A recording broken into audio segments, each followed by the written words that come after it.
Good morning, everybody. It is March 16th, and just wanting to come to you today and kind of tell you where we are and why with the coronavirus, COVID-19, and go over some things to give you kind of some understanding. First of all, the coronavirus has been around for years, known as more as the common cold. Every once in a while, this virus will mutate, as did with the SARS, which was more in the Middle East, was more in Asia, and then as MERS did, which was in the Middle East, and then now we have this latest strain, which is the COVID-19 strain. The difference in this one and the other ones is how contagious this one is. And how did we get here, shutting down everything in the country? Throughout Italy, as you can see on the news, Italy didn't take these steps to start with and have had a significant issue with this, including having almost 370 people die in a 24-hour period over the weekend.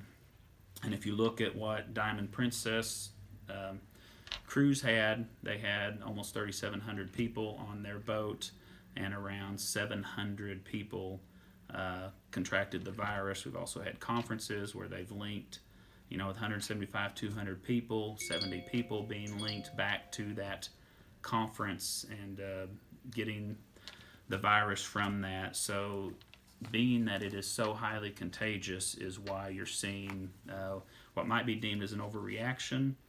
It's deemed to help save lives. It's also got a higher rate, higher death rate than, say, the common flu or something like that, averaging right now at about 3.7%. We also have, and this is why places like Walmart took the drastic step to shut the home office down. Because if you look at, you have thousands of people working in one place. If 20%, which the 20% rate from like what the cruise ship was, 19% inside an office building got it, and you've got 3% of that having a death rate, you could have dozens of people passing away from something like this in an office. Another reason is that they're trying to flatten the bell curve. And so when something like this starts and testing gets better and we start knowing people and hospitals start seeing more, you don't want that bell curve to shoot straight up or it'll overwhelm our hospitals. And by social distancing, it flattens that curve out so that way as people get it, it's slower, and we're able to not overwhelm our hospitals in that case. The World Health Organization has also put this assessment at a very high risk globally, and there is no cure as of now, although they are working diligently to try to get one. Symptoms, so so people aren't confused, we'll post this up there. If you have symptoms such as itchy eyes, runny nose, that's more of the common cold or allergies, and that's not something to be as concerned about. But please look at the list of what you can, more flu-like symptoms. You'll see that can also be coronavirus symptoms of the COVID-19, and please keep an eye on that as you're looking at it, and also looking at friends and family that may come down with something. Steps the city is taking. Some of the steps we're taking as of today is we will go ahead and close the library as of 2 p.m. today. It will be closed for the next 2 weeks. This first week they will be working to get everything organized in there and stuff put up. And then we'll close down next week, just kind of see where we're going to be at to help people to not be going in there and mingling with each other. Social distancing at City Hall. If you come into City Hall, we're going to ask you to only do one person at the counter at a time. We've spread the chairs around so you can sit in the chairs so you won't be very close to another person beside you. And then if you're paying a water bill, just go ahead and drive through the drive-through if you can. And then that way you'll also be able to stay away from people. If renting the community building, the CDC released yesterday, they've lowered the rate to 50 people or less.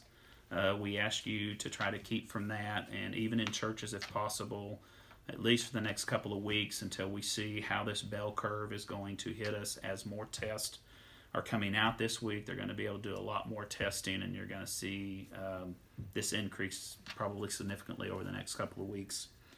We'll also waive all water shutoffs for the March billing. We don't want anybody to be without water and not be able to wash their hands, and that will be effective on this current bill that you should have received in the last couple of days.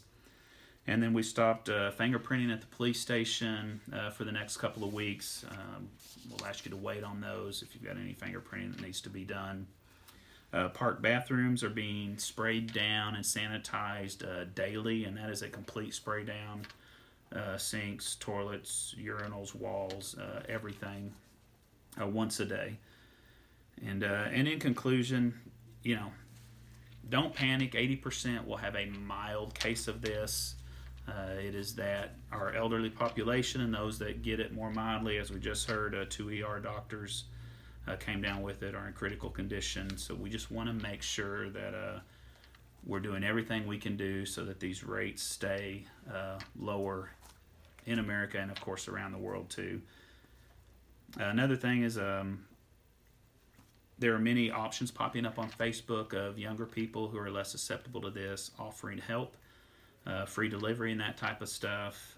You might look into that if you need something delivered, and we will also update you as things change.